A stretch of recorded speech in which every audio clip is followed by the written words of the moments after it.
Jeremy, thanks for joining us. We've been going through the book, which actually is very critical in many respects of the NHS and its, things about avoidable deaths and the fact that it doesn't take complaints very well and learn from them particularly well and has a target culture. Given that you were the longest-serving health secretary, people might say, well, you shouldn't have been writing a book about it. You should have been sorting it out when you were the health secretary. Well, good morning, Phil. Good morning, Esther. And it's a pleasure to be with you for actually my first ever interview on GBNews. So I'm really delighted it's with both of you. That's exactly the question people will ask. And I don't think there's any market these days for politicians' memoirs where they try to buff up what they did and say how they got it all right and so on. What people are interested in is the NHS, not me. And so I've tried to be honest about what I got right and what I failed in. I did have a big emphasis on reducing avoidable death. And by the end of my time, we had 3 million more patients using good or outstanding hospitals. In fact, when I arrived, we didn't even know which of our hospitals were good and which weren't good. But I didn't fix the problems in the social care system. The fundamental problems in our A&E waiting times got worse, not better. So I'm pretty honest about all of that in the book. But the reason for writing it is to say, what do we do now going forward? What are the big things that need to change? And you're absolutely right. One of the things we've got to get better at is learning from mistakes, because things go wrong in all healthcare systems. But what happens too often in the NHS is the lawyers get involved, the regulators get involved, doctors are worried about getting struck off the register.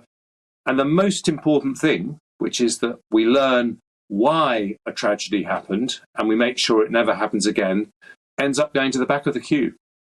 Jeremy, I'd like to say I appreciate your honesty. I mean, people always say, why aren't politicians a lot more honest? And that's the reason being, when you are, people say, well, why weren't you doing it at the time? There's always a quick answer back to you there. But I think when you say 150 preventable deaths a week, that would be the same as an aircraft falling out the sky every week, then there is a lot of work to be done. And you said, looking forward, what should we do? And again, there's another layer of complication on this, because coming out of COVID and COVID lockdowns, we've got much longer waiting lists. So I'm just wondering, you there, what would you do then going forward? Because we've got all of these backlogs to get out the way, as well as the other issues within the NHS. Well, that's the right question to ask us, because, the world is full of books which analyse beautifully the problems we face and can't answer the question, well, what would you do about it? So I think writing this book, which 3 lockdowns actually gave me quite a bit of time to think through. If you said to me, what are the 2 biggest things we should do to improve the quality of care in the NHS? Number 1, I'd say train more doctors and nurses. We spend the same proportion of our GDP on health as France and Germany. France has 20% more doctors per head. Germany has 60% more doctors per head. We have chronically too few doctors, nurses, midwives. That's the first thing. The second thing is we've got to reverse the terrible mistake that was made under the Blair government 2 decades ago, when we scrapped people having their own family doctors. Patients obviously were very sad to have a system that most of us now have, where you're not attached to a doctor, you're attached to a surgery.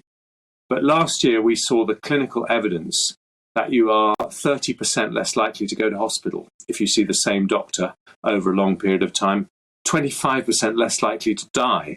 And why is that? Because if you have a doctor who knows you, knows your family, you're far less likely to have a misdiagnosis. They're far less likely to miss, a crucial sign that you could have cancer. And it was just a big, big mistake.